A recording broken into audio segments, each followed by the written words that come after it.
guys, welcome to another vlog. Guys, it's been a long time. It's a long time in French.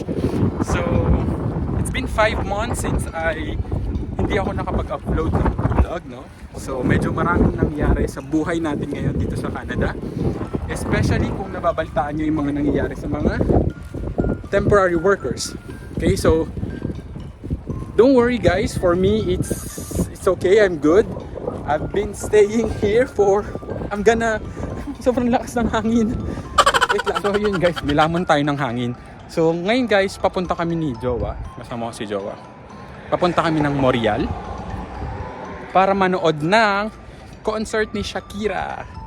So ngayon magbabas lang kami papunta doon sa pick up ng Kanga Ride. So gagamit lang kami ng Kanga Ride para siyang carpooling sa Pilipinas.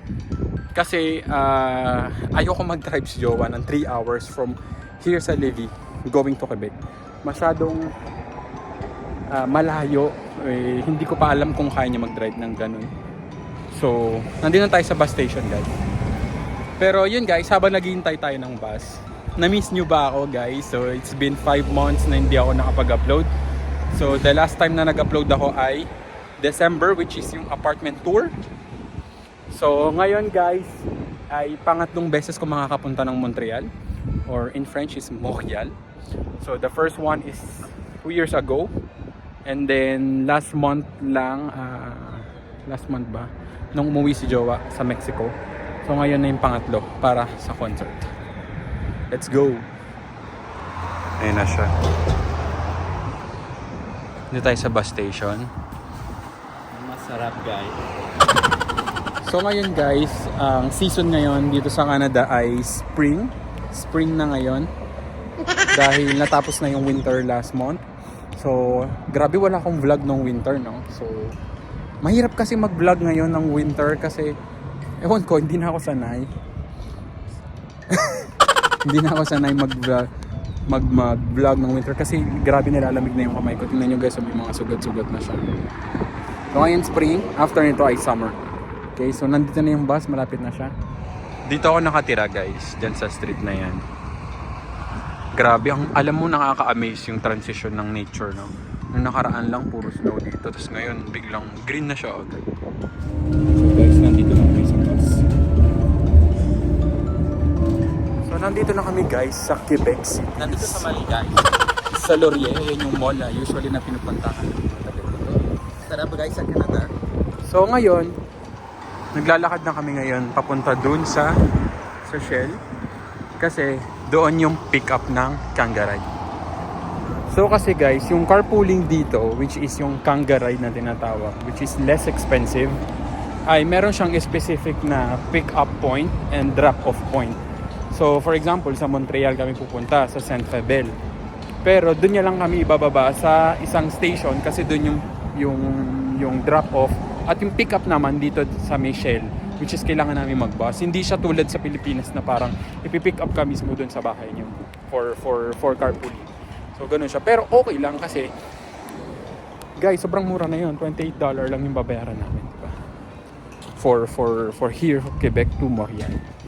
So guys, nandito na yung pick up ng Kanga Ride namin na yung blue car. So travel time namin is 3 hours. Let's go.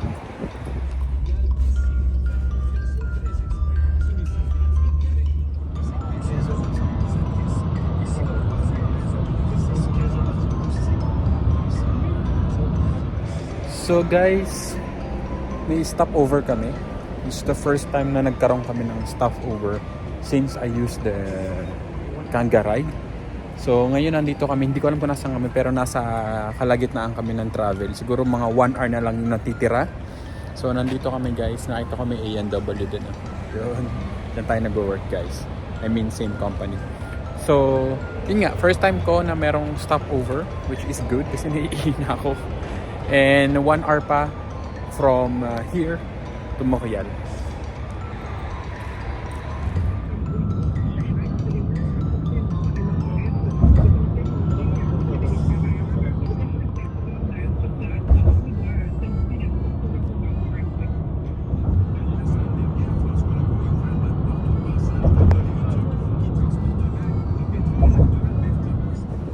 finally, after 2.5 hours of travel, touchdown Montreal.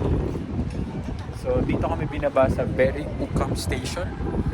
So which is downtown dito sa Montreal, sa St. Catherine. So mga nakatira sa Quebec alam to.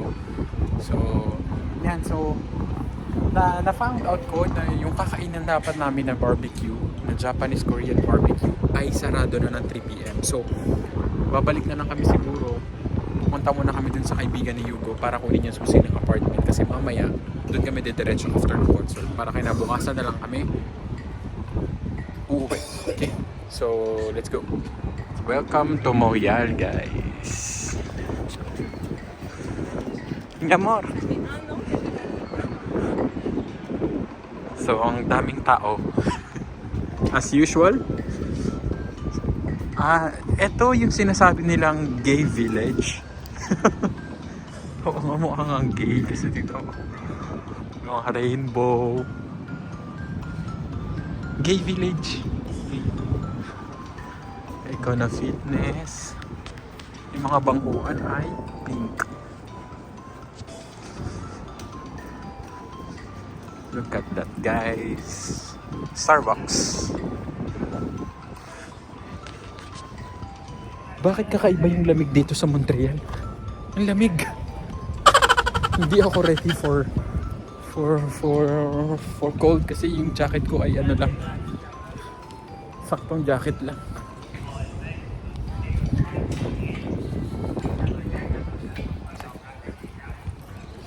Na-mention ko to, may mga flag ng gay pride. Ito talaga ang kakaiba sa Montreal eh. Kasi sobrang daming tao. Kasi nga syempre ito yung parang sikat na city dito sa Quebec.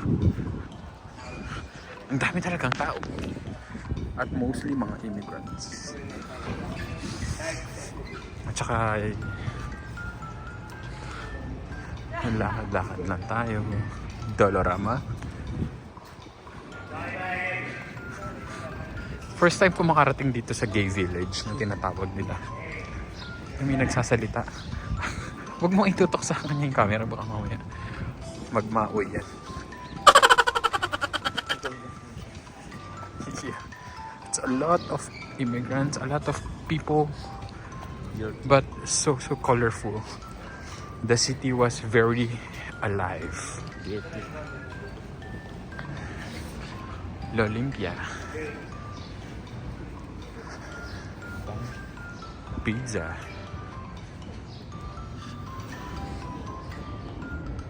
Ay, ganda. Ang colorful ng street na to. Masarap.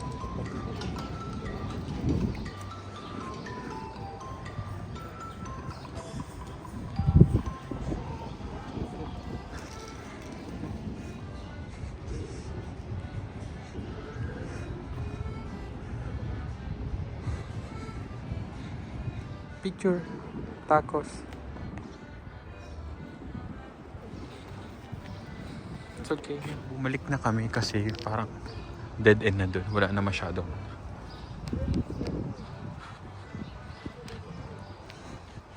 Kaya pala siya tinawag na gay village kasi talagang colorful ng street na to. Mga pulis.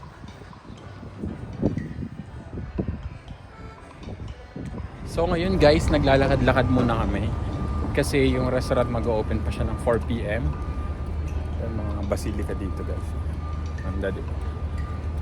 Doon sa kabilang part kami galing, doon sa may gay village, ang daming tao. Dito wala masyado. Pupunta na kami doon sa restaurant to check. And magpa-reserve na din. Gugutom na ako. Excited na ako kumain ng barbecue. Dito maganda sa part na to. Wow, dito malinis. Ano yun guys? Oh, another basilica.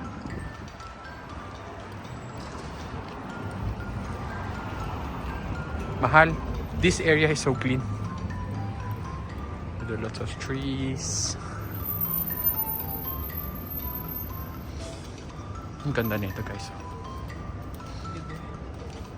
Try natin pumasok guys. Sana open siya.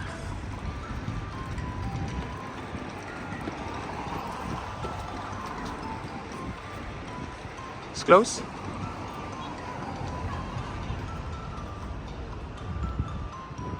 So, nandito na tayo guys sa Le Quartier Latin.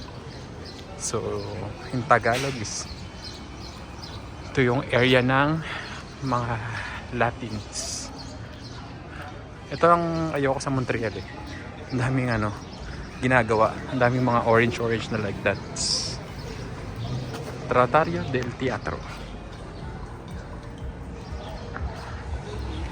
Sana wag umulan-ulan. Guys, tignan nyo. Tim Hortons, Burger King, Onigiro, Mexican. Papa, Mexican. And guys, natin sa cinema na to. Yeah. Parang mga napapanood mo sa pelikula.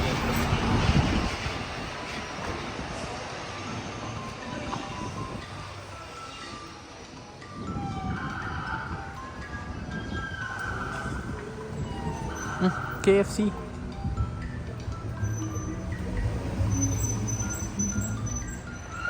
Chismis.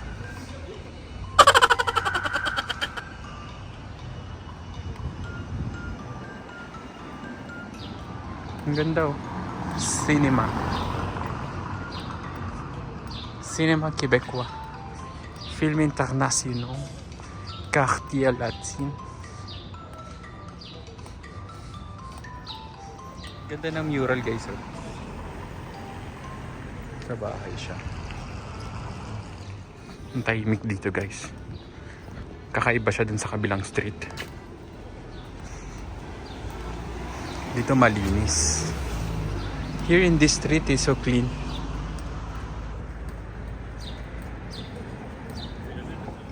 Grabe, ang laki talaga ng Montreal. Lemon Cache.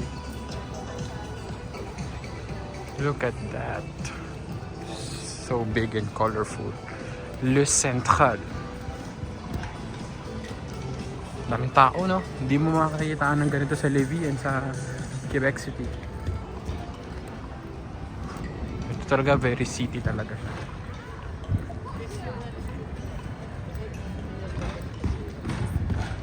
Big city. Place des Arts.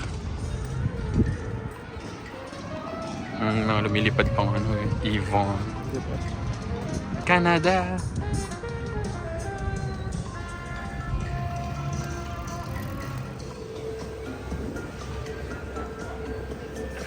Check nyo guys.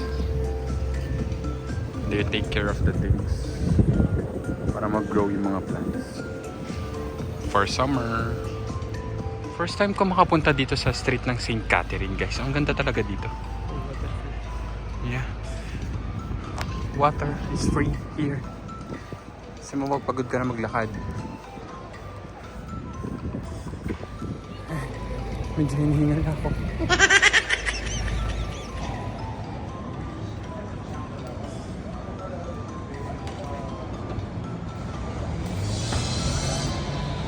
Look at that guys.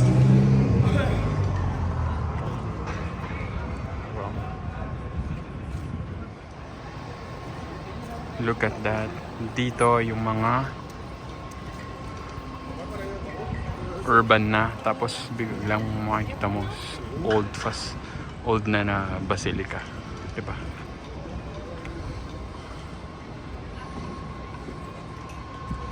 Ganda na itong sarap kumain dito. May pinapaliwanag si Jowa eh. Hindi daw to iglesia, so hindi siya church, isa siyang bar. Ayun, no? Tapos ayun, no? Meron siyang mga something performance or what. Galing. Hindi pala siya simbahan. Ang ganda door. Bakit? Tayo sa Square Phillips. Ganda guys, oh. And like someone.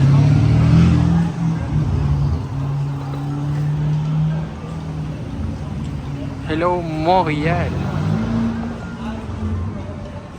Dito kami naglakad-lakad nung nakaraan eh. Nagmuulan ng snow. Nung hinatid ko siya sa airport, guys. So alam ko na tong street na to. Kaya may magandang basilica dyan na.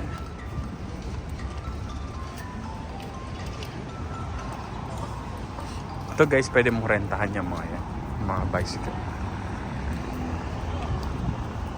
Dito na tayo sa famous mahal, what do you call that? Basta yung bilog na yan. Maraming yung napapapicture dyan. Swarovski.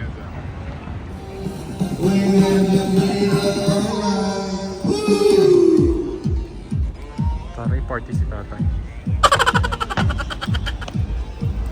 So guys, finally after 1 hour of walk, nakita ko na yun yung restaurant UB. Finally guys, Arrived. sobrang gutom na mga tao, 1 hour naglakad.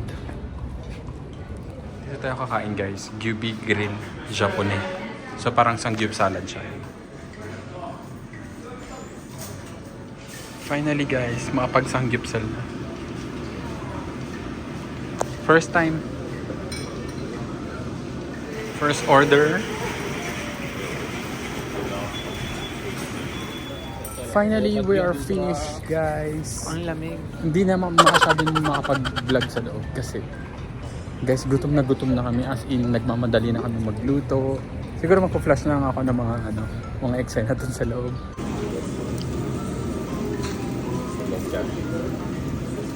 Pero yun nga, kasi nga nagmamadali na kaming kumain kasi gutom na talaga kami.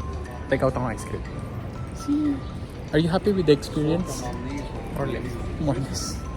Guys, para akong nasa Makati. Ang tataas ng building dito sa part na to. First time ko makapunta dito. Look.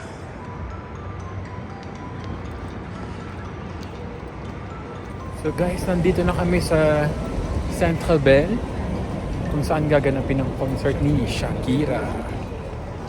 Yeah. Look, diyan tayo sa Centre Bell. Nagisimula na dumami yung tao guys. Arrived. Ang ganda na, no?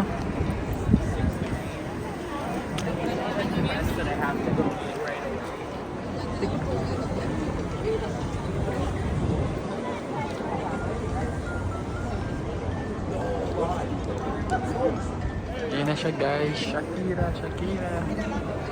La Mujeres yan ang larang world tour. Nagsimula na mag-accumulate yung mga tao guys. Nakita kong kapulisan na.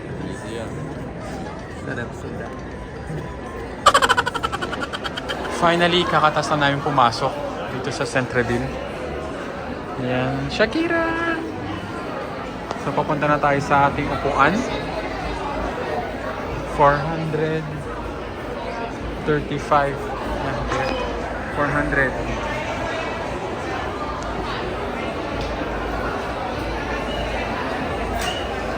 Shakira. So, yan guys, hinahanap na natin yung gate namin. 432, 31.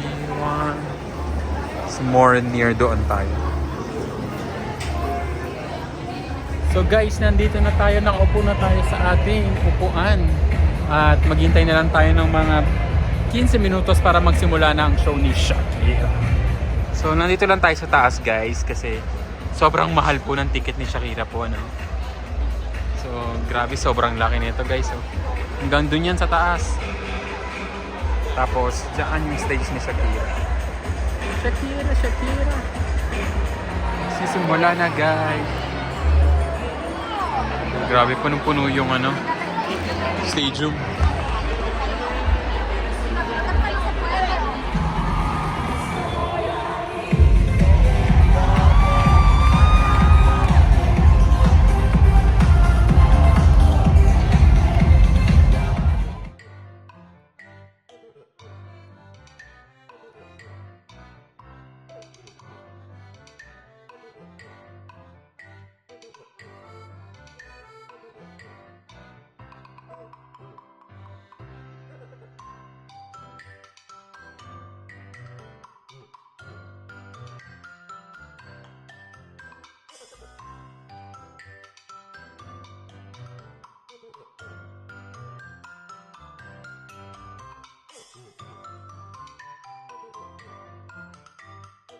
A few moments later. Finally guys, time check 11:30, kakatapos na ng concert ni Shakira. So ngayon guys, 11:30, dediretso na kami sa Quebec. So nakapag-book kami ng Kanga Ride. Swerte namin kasi meron isang rider na nanood din ng concert, tapos nag-available siya ng ride papuntang Quebec. So swerte namin kasi usually yung Kanga Ride hanggang 10 o'clock lang, minsan nga 8 lang eh. So swerte kami ngayon kasi merong isang member. So yeah, nakakapagod pero kailangan ulit namin bumiyahe ng 3 hours. Pero sulit naman, sulit yung concert ni Shakira. Sobrang na-enjoy kami kahit hindi ko naintindihan yung ibang songs kasi puro Spanish. Pero yeah, tingnan kasi ang daming tao. Guys, 11:30 na ng gabi dito sa Montreal. Sobrang daming tao.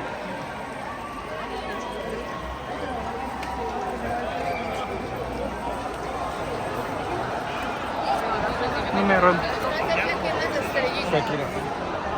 Shakira.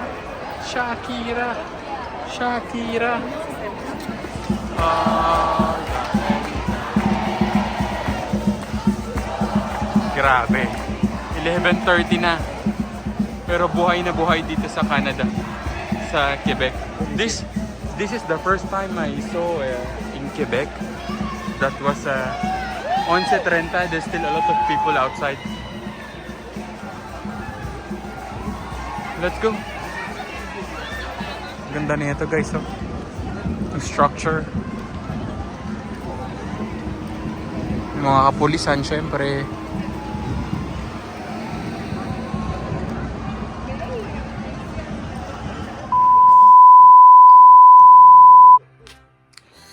Finally, we're home guys. So, di na nakapag-vlog kanina habang nag-Uber kami. Nag-Uber kami papunta dito sa bahay from Quebec City. Kasi sobrang pagod na. Tapos yan, nakapag-shower na din. So, yun lang guys. Sana nagustuhan nyo yung content natin today. So yun. I hope it's mag-continue yung pag-vlog ko ulit, no? Although, kasi ang naging problema ko talaga is yung memory ng cellphone ko. But, we're gonna try to make a content again for all of you because a lot of message I received from Instagram, from TikTok na yun nga, mag-upload na ako. So, yun guys, kung nagustuhan nyo yung video na to, please like, share, and subscribe. And mag-leave ng comments kung ano yung pwede natin i-content. And kung ano yung pwede natin i-share dito sa YouTube. Thank you for watching. See you again on my next vlog. Bye!